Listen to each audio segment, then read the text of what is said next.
শিক্ষা দপ্তরে যেখানে প্রায় 20,000 পোস্ট খালি, আমাদের ডিওয়াইএফ এর ছেলে মেয়েরা, যদিও এটা ডিওয়াইএফ এর তাদের তৈরি করা পরিসংখ্যান না, যে গত কদিন আগে বাজেট সেশনে মন্ত্রীরা উত্তর দিয়েছেন বিধানসভাতে বিভিন্ন দপ্তরে। এমনি আমরা এই ম্যান পাওয়ার ডিপার্টমেন্টকে তার কাছে উত্তর চাইলে বলে উত্তর সংগ্রহাধীন, এরা উত্তর দেয় না।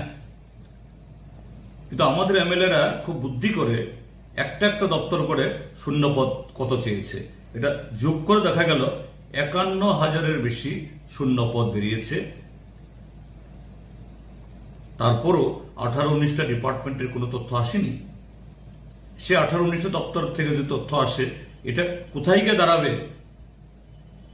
এটা অনুমান করতে একটু অনুমান করলেই যে আতঙ্ক ধরে যায় যে কত হাজার পোস্ট ভ্যাকান্সি।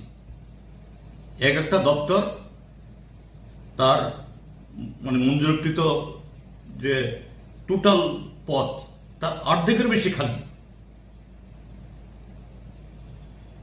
তো সেগুলো তো পূরণ হচ্ছে না। প্রায় 20,000 শিক্ষক শিক্ষিকার পোস্ট খালি, আজকে অফার বিল হয়েছে মতো 228টা। লজ্জা থাকা উচিত তাদের।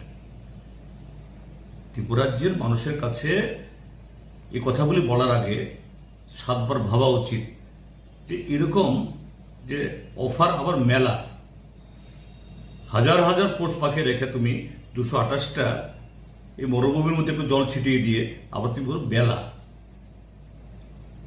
স্বচ্ছতা দাবি করছে, আগে জবাব দিক কি করে গ্রুপ ডি পোস্টে পশ্চিমবাংলা আসামের ছেলে মেয়েরা চাকরি পায়, কি করে পিআরটিসি যাদের থাকে না পশ্চিমবাংলার ছেলে মেয়েরা, এদের তো পিআরটিসি নেই স্বাভাবিকভাবেই। তার মানে এটা কি? এটা জাল পিআরটিসি। এবং কদিন আগে এই সামাজিক মাধ্যমে পত্রিকাতে বেরিয়েছে কমলপুরে শাসক দলেরই নগর পঞ্চায়েতের সদস্যা কদিন আগেও বিজেপির পতাকা নিয়ে হেঁটেছেন। সে ভদ্রমহিলা কবে ইন্টারভিউ দিয়েছেন কেউ জানে না। তাকে জিজ্ঞেস করছেন যুবক যুবতীরা, তিনি কারা দপ্তর না কোন দপ্তরে যেন পোশাক পরে খাকি পোশাক পরে ডিউটি করছেন, যে বলছেন দিদি আপনি তো সেদিনও আপনি এই কি বলে নগর পঞ্চায়েতের সদস্যা না পঞ্চায়েতে জানি, আপনি কবে ইন্টারভিউ দিয়েছেন বলতে পারছেন না, কবে ট্রেনিং দিয়েছেন বলতে পারছেন, ট্রেনিং দিচ্ছেন। তো এর জবাব দিক। কাজে যারা নিয়ম নীতি রিক্রুটমেন্ট রুলস এগুলাকে জলাঞ্জলি দিয়ে দিন দুপুরে সমস্ত জালিয়াতি করছে, এরা আঙুল তুলছেন যে বিগত সরকারের সময়ের যে পার্টির বেশি অফার বিলি করা হতো। কোথায়?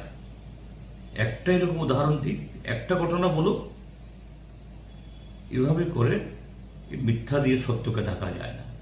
মিথ্যা দিয়ে ত্রিপুরাজ্যের বেকার যুবকরা আজকে ফুসছে।